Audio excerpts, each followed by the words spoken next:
Bismillahirrahmanirrahim. Assalamualaikum warahmatullahi wabarakatuh. How are you guys? I wish you always healthy and happy. Nice to meet you. Back again with me, and thanks to click this video. Okay, this time we will discuss about the history of English for specific purposes research. This is one of my assignments from my lecturer, and then the first we discuss is about ESP. Did you know about ESP? Okay, we will to learning together. Okay, next. Okay, but before it, I want to remind you that the material that we will discuss this time, I take everything from this book. This book, the title is The Handbook of English for Specific Purposes, edited by Brian Paltridge and Sue Stanfield. And I took from a little other articles.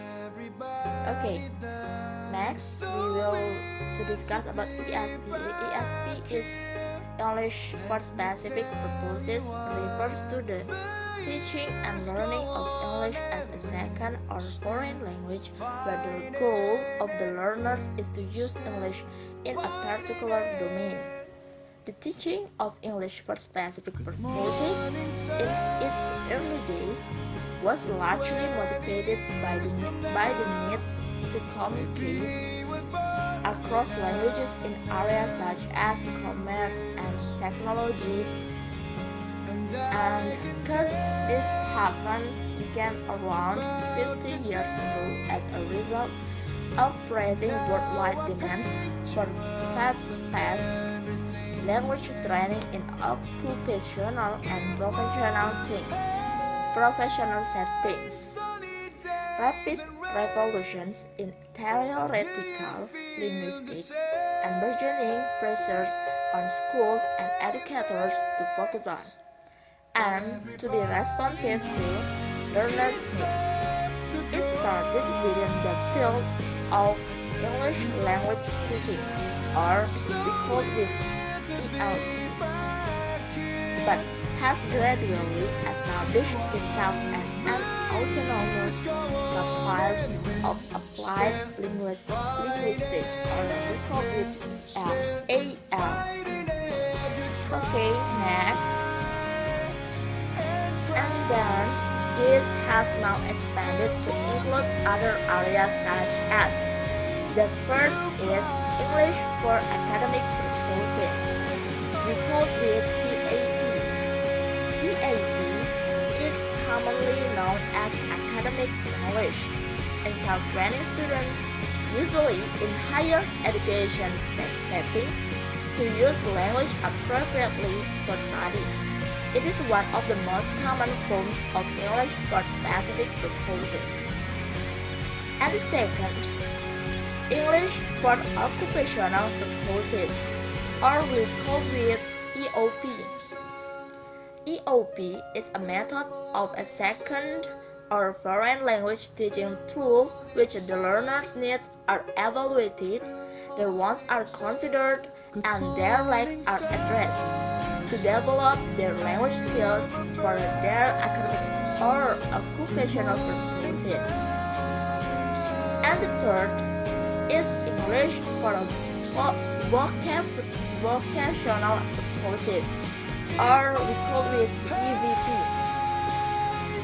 EVP provides a linguistic description of English in the context of the trades and investigates how the specialist language is used in a real-world context. And the fourth is English for medical purposes, or we call it EMP. EMP is a specialized English language program specially designed for medical students. Students preparing for medical school like dentistry, pharmacists, and medical professionals interested in developing specialized English. And the fifth is English for business purposes, or we call it EBP. EBP is the type of English used in a business context such as international trade, commerce, finance, insurance, banking, and many office settings. It entails expectation of clarity, particular vocabulary, and grammatical structures. And six is English for legal purposes, or we call it ELP. ELP.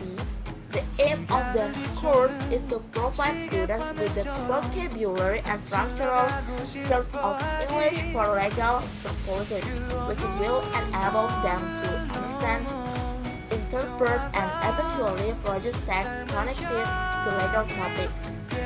While keeping in mind that the course does not offer a professional training in law, dealing with a legal matters will hopefully help students develop the appropriate way of legal thinking and argumentation.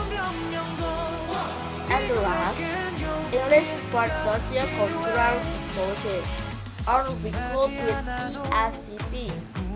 ESP is something that involves the social and cultural aspects. An example of socio-cultural is a focus of study in anthropology. That's a brief discussion of some of the ESP divisions, but we are not discuss about that now. However, what we will discuss more deeply is the history of ESP. Okay, see you next again. Okay, reviewing the history of English for specific purposes, or ESP. In the history of the formation of this ESP has several different opinions from each researcher and viewer. As such, this combination of research and pedagogical practice could explain why John Wallace won the Breaking History episode in 1988. Includes 11 pedagogical sections and only 3 other entities that current ESPG reviewers would consider research or why problem at ESP. Waters 1982 include 5 chapters about research that pedagogy. This may be the reason why Tom Hopkins and Leslie Olsen, respected ESP researchers, wrote Professional Technical Writing and Communication for Non-Native Speakers in 1991 for the classroom, or why Michael Long's in 2005 research batch collection is devoted exclusively to needs assessments, fundamentals for ESP curriculum design. This is undoubtedly why Ken Hyland, a professional English researcher for academic purposes, or EIP, discusses teaching approaches in his volume entitled Genre and Second Language Writing in 2004, while Helen Basterman in 2006 and 2010 combines research on learning and learning pedagogy in a volume overview of his ESP, or why Wallace and Fick in 2000, 2004, 2009, 2011A, 2011B, Fick and Wallace in 2009, and the last 2011 has produced a pedagogical volume that applies current ESP research to teaching. Undoubtedly, there are many more published and unpublished examples of this research or teaching interaction in many parts of the world. Because of this wide variety of possibilities, it can sometimes be difficult to make clear decisions about trends in research or which articles to cite. Therefore, the author of this book said in his book, using these sources and his own experiences as co-editors and previous ESPG researchers, he has divided the following research history into 4 sections. The first is the early years, from 1962 until 1981, and the second in the more recent or past, from 1981 until 1990. And the third is modern era, from 1990 until 2011, and the last and the future, from 2011 until now. In principle, cite articles in the ESP as evidence, but also taken from a number of other sources. Okay, the first thing we discuss is the early years that occurred from 1962 until 1981, from text-based content to rhetorical devices. This period began in the year of World War II, and this review was made by Wallace in his book published in 1988. He mentioned in his book that the main focus of ESP research at the time was English Science Technology, or EST, which was used in an academic context and is still used today. In the first year of research, it tends to have a descriptive character which involves computation of statistical grammar in written discourse. This research was carried out by Barber in 1962. He was devoted to calculating language features across genres in the form of textbooks and journal articles. However, Swallow says in his books on page 59, because this study has this descriptive validity and lacks explanations, then replaced with researchers who were more influential and dominating at the time, such as John Langstrom, Larry Salinker, and Louis P. Trimble in 1972. They came from North America. In their book entitled The University of Washington School, they discuss the relationship between EST grammar or reflection in rhetorical purposes. Then, in the book Grammar and Technical English in 1972, it was republished and discussed in the Swallows book page 58 to 68. They added a quantitative analysis which also focuses on science and technology, in which they mention lexical and grammatical EST features for Spanish, Macedonian, and Japanese. A volume from Trimble and Dropnik's contributing volume with a colleague at the Washington School named Robert Levroman, discussing the aims of ESP rhetoric theory, discussed on page 218. Though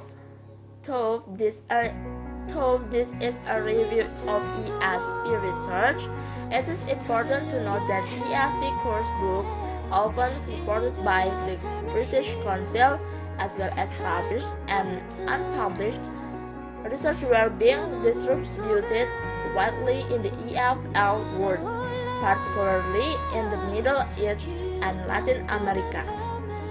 Among the most famous were the Necklace series, edited by Martin Bates and Tony Dudley Evans in 1976 until 1980, Ewer and Lotters in 1969, with the title A Course in a Basic Scientific English, and John Wallace with the title is Writing Scientific English in 1971 until 1976.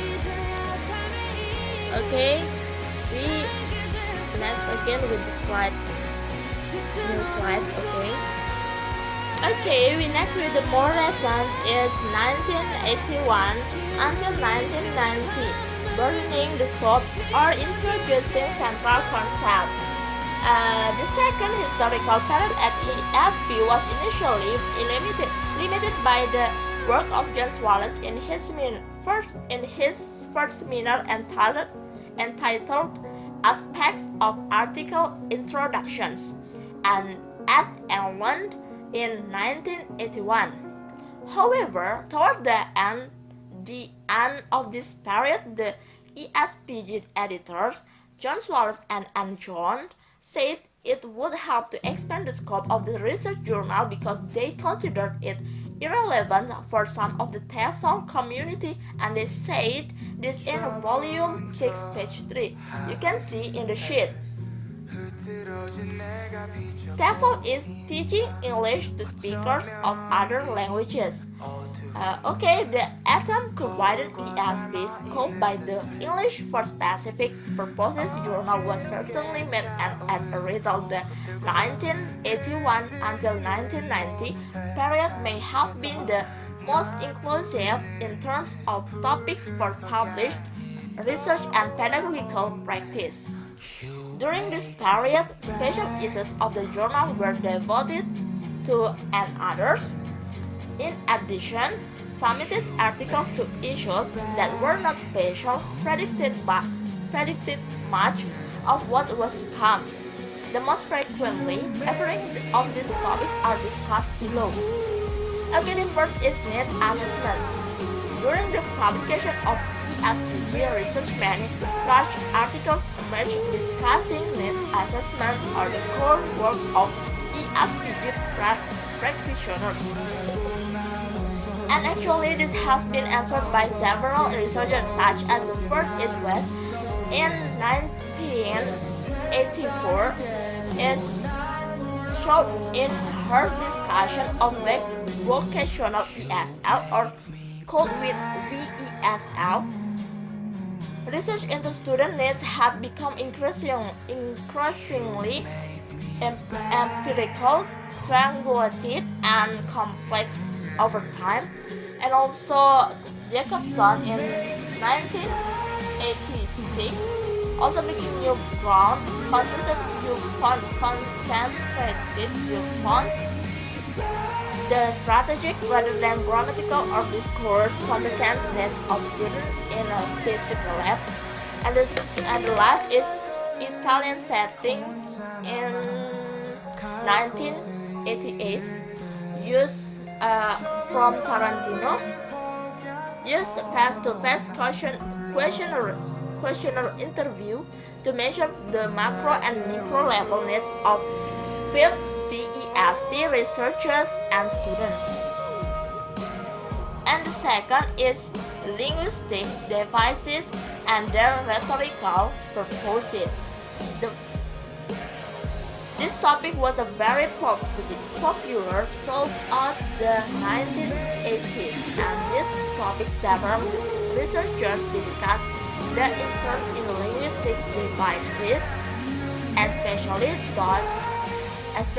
those related to rhetorical purposes, such as the first is Adam Smith. Adam Smith in 1984 explored the problems that although speakers may have with distinguishing between objective statements of fact and author-marked observation in written text.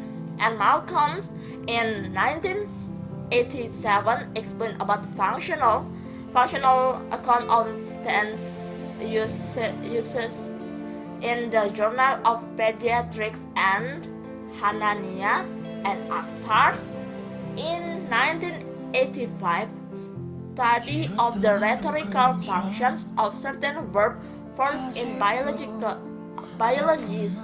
chemistry, and physics demonstrated the potential for this approach. So much of the research that connected linguistic elements with their rhetorical functions was completed on written text. And the last is Rons in 1987 took on spoken English in her study of the rhetorical realizations of personal pronouns in a university mathematics classroom. And the third is technology. Around is like posters, telex, slides, and computer-mediated instructions. Then, in this era, even though technology was not widely used, however, some researchers studied such as the first is Betty Lou Dubois in 1980, whose interest was in the juxtaposition of the visual with the verbal, studied the use of slides in biomedical speeches, and later, in 1985, the design and presentation of posters at biomedical meetings. And the second is Zach and Dudley Evans in 1986 examined two features of the telex, word omission and word abbreviation, suggesting how they might be taught in business English. And research involving computers did appear in Murray's in 1988 longitudinal study of this with the title is New Medium of Communication in a Business Environment. In her article, the author juxtaposed is CMC. CMC is computer mediated instruction. With the more traditional forms of written communication, in other ESP research contexts, the computer was also gaining importance. For example, in August 1988, Eindhoven University of Technology in the Netherlands held a languages for specific purposes, or we call it LSP, conference which combined papers on more traditional topics with forward-looking papers such as technical communication via computational abstracts and other less common topics in ESP research. In addition to the special issue on interlanguage, the ESPG also touched on topics that were common in the more general, is like ESL or EFL areas such as error analysis. For example, published a piece on stylistic errors made among Arab students of English for academic purposes is EAP. Though error analysis was no longer a major ESP research topic, other subjects which continued to be popular, began to appear in the literature, such as early research on learning strategies, an area that is increasingly important to research in the early 21st century. Employed a case study approach to 15 ESL students, investigating both the effective and ineffective strategies that were applied to academic classrooms, concluding that English for academic purposes is best taught along with academic content. Studied the impact of students' subjective knowledge and their writing performance. Have indicated much more still needs to be done to study strategies and to determine how ESP classroom skills can be transferred to content classes or assignments in a post-secondary institutions classified essay examination prompts in research that has had broad implications for future work. Assigned students writing assignments into undergraduate course in science and technology. And the last is central ESP concept, genre, and rhetorical moves. The term genre, which continues to be highly salient in ESP research, began to appear in the ESP literature, often as linguistic devices, were contrasted among the text types. Morrow said in 1989, for example, contrasted the use of conjuncts in two genres: business news stories and academic journal articles. First, like a barber, in 1962, he counted the number of conjuncts, but then he commented on communicative and pragmatic functions of these linguistic elements within the text studied. And Gunawardena in 1989 compared the uses of the present perfect in the rhetorical divisions within biology and biochemistry research articles, and Hopkins and W. Evans in 1988, drawing from Swallows 1981 aspects, article conduct a genre-based investigation of discussion section and published articles and student dissertations, contrasting in the rhetorical components of each. And interestingly enough, the issue of genre volatility, and important to current research and theory, was raised by Tinberg in 1988 in page 2011, who found differences in rhetorical purposes between examples of two texts within the same genre, resulting from computing constraints on the author to stay within the bounds of the general community's genre, while at the same time developing a strong and persuasive argument within the smaller community of his or her paradigm. The other related key term which has become central to ESP research is rhetorical moves, discussed in Swallow's aspects of the article Introductions 1981. It gained particular popularity in Britain during this period, and in other parts of the world after the publication of genre analysis in 1990. Here's what John Swallows in 2004 in page 226 with his characteristic modesty, has to say about the significance of his work. Okay, the next period is the modern age.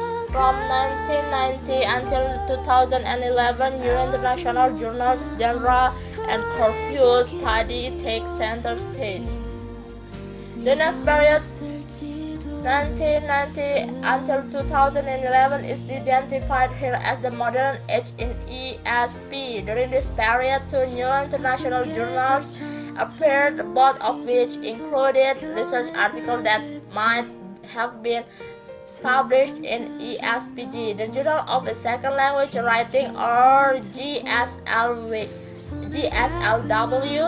was founded in 1991 by Ilona Lecky and Tony Silva.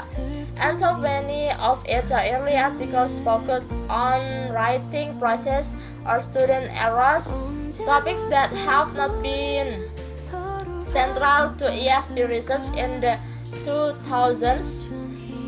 Articles about academic argumentation, text analysis, and other issues that overlap with ESP interests appeared with increasing frequency. In 2007, Ken Highland published Genre Pedagogy, Language Literacy, and Auto Writing Instruction in JSLW, after which a number of genre-based ESP-like research articles appeared, eventually resulting in a special issue edited by Christine Tardy on the future of genre in second language writing, a North American perspective. In 2001, responding to the overwhelming number of articles in ESPG and elsewhere on academic text, students, and context, Liz Hom, Lyons, and Ken Highland established the Journal of English for Academic Purposes, or GAE, or called with GEAP.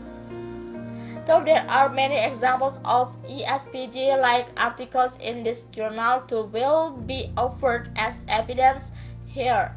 In 2004, Samraj examined the discourse features of graduate students' research papers in order to increase our understanding of this heterogeneous genre and the dimensions along which it can vary across sub-disciplines. Howlett and Connor in 2006, using the increasingly popular corpus methodologies, examined the rhetorical moves in TESOL conference proposal. ESP-related articles also continue to appear in more inclusive applied linguistic journals. Journals like ESPG, GEAP published special issues on topics and methodologies that often expanded the journal's scope and predicted research topic or methodologies for the future. This included evaluation in academic discourse, contrastive rhetoric in EAP, academic English in secondary schools, and corpus-based EAP, all of which overlap with ESP interests. Okay, we next the not surprisingly, English for specific purposes as well as other international publications have experienced a rapid increase in international submission during 2011. For example, the largest number of submissions to ESPG were from Taiwan, and the second the largest from China. Below this group were the United States, Iran, and Malaysia. Personal Communication, March 9, 2011. It must be noted, however, that since the SPG acceptance rate is about 25%, a considerable number of the total number of submissions have not been published. Okay, in this period, the modern age, the period was divided into several problems, as was previous spread of poor. The first is intercultural rhetoric. Intercultural rhetoric is the interest in constructive discourse analysis, while evolving into cultural rhetoric has always been woven into ESP research. An earlier collection on this topic was edited by Suarez and Mustafa on 1984 and included this representative chapter with the title Textual Approximation in the Teaching of Academic Writing to Arab Students, a Contrastive Approach by Clive Hulse. In 1990, Salager-Meyer contrasts between metaphors in French and Spanish medical English research articles appeared in ESPG. And the last Mouranen on 2005 and 2011 and her colleges. And the second is genre, the central concept. Another important characteristic of the 1990 until 2011 period is the dominance of genre in ESP research. Since Wallace, on his book Genre Analysis, initiated a remarkable productive topic for scholars. Studies of advanced academic genres continue to predominate, a concern for those who believe that the most intransigent academic issues can be found in novice undergraduate education. See Benich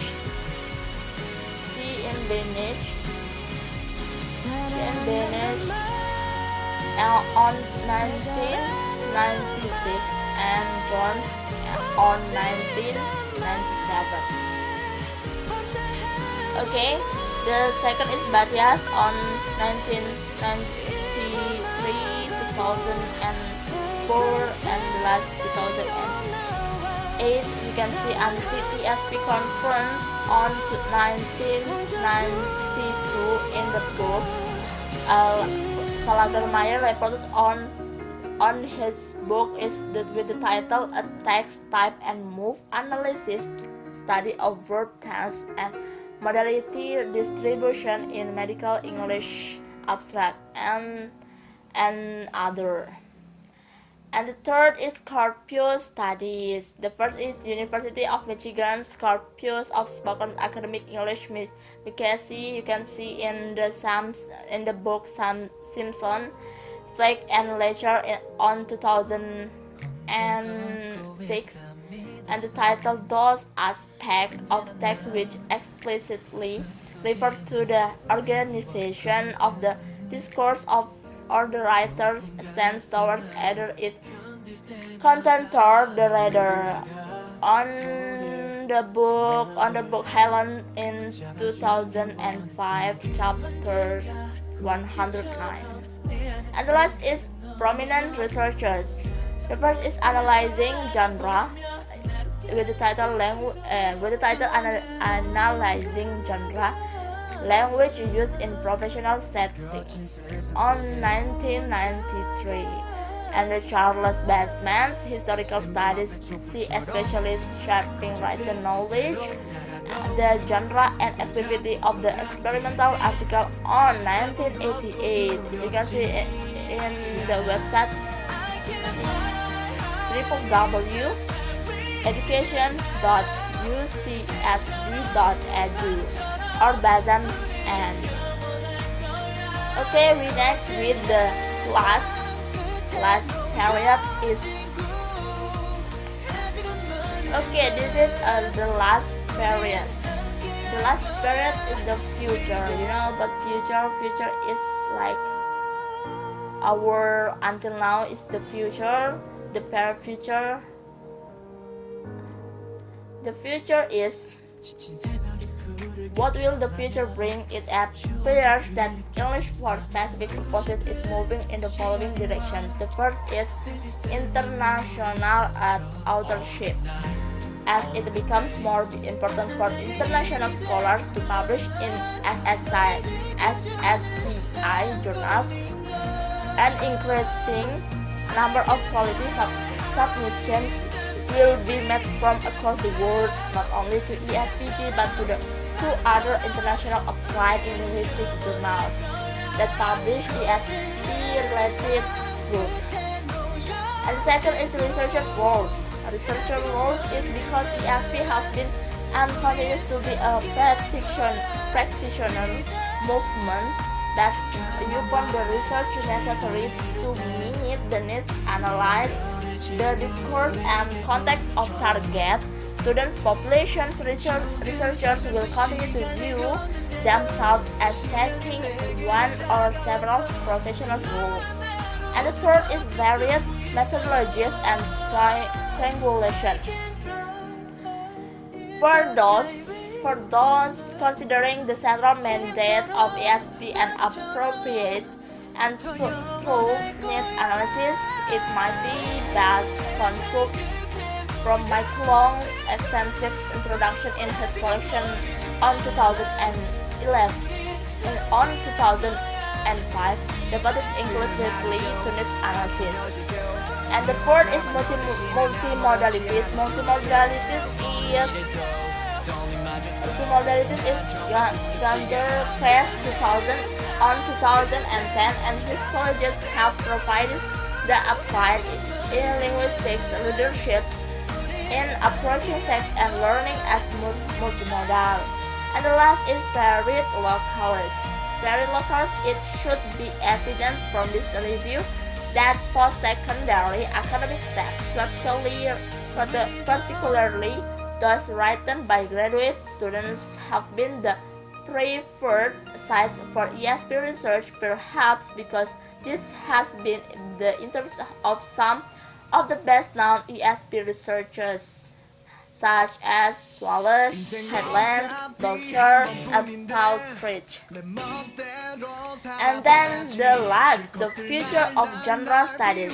Here is a list of what most experts, whatever their rhetorical views may recognize as researchable, offered by Wallace on 2009 on page 148. The first is that in studying genre and genre production, we need to recognize a balance between the constraints of current or previous context and expectations of a discourse community and writer or speaker choice. That context colors the realization of genre exemplars. That in the terms of pedagogies and learning. And the fourth is that genres that are always evolving in response to various exigencies. And finally, that in terms of pedagogies and learning, and as a consequence of the other features of genres, with the title, we need a more nuanced approach to genre awareness and appreciation. Okay, the last conclusion is ESP has come a long way in terms of research practices since its inception in the 1960s. But genre, a topic initiated in 1981, remains with us. In addition, other topics and methodologies have opened the way for learner-centered approaches advocated by Hutchinson and Waters on 1987 and later by Tardy 2006. There will probably be further interest in classroom-based research and in studies in less popular academic locales and such as secondary and vocational schools or in regions popular or in regions where English is the lingua franca. Perhaps unfortunately for the needs of local students and international scholars, research may become more centralized in international journals, though only online publication may mitigate some of these issues. For words may serve to summarize what the future may bring to ESP: variety, methods, methodologies, rhetorics, writer stance, and more locals for research and more context as the locales for research become diversified, bring to the fore the specific context of classrooms, business, online media, and in-learners' connection. Complexity realized through methodological triangulation, and finally, critique not only of the researcher's work and pedagogies, but of the researcher him or herself through self-reflection. Okay, I think that's all from me. If there is some I think that's all from me. If there is something wrong or mistake from my pronunciation or my explanation or my material, you can give me your comment and put your comment in a column commentar, and don't forget to like and share if this material is very interesting for you, and thank you for click this video and watch until the end. I think that's all. Wassalamualaikum warahmatullahi wabarakatuh.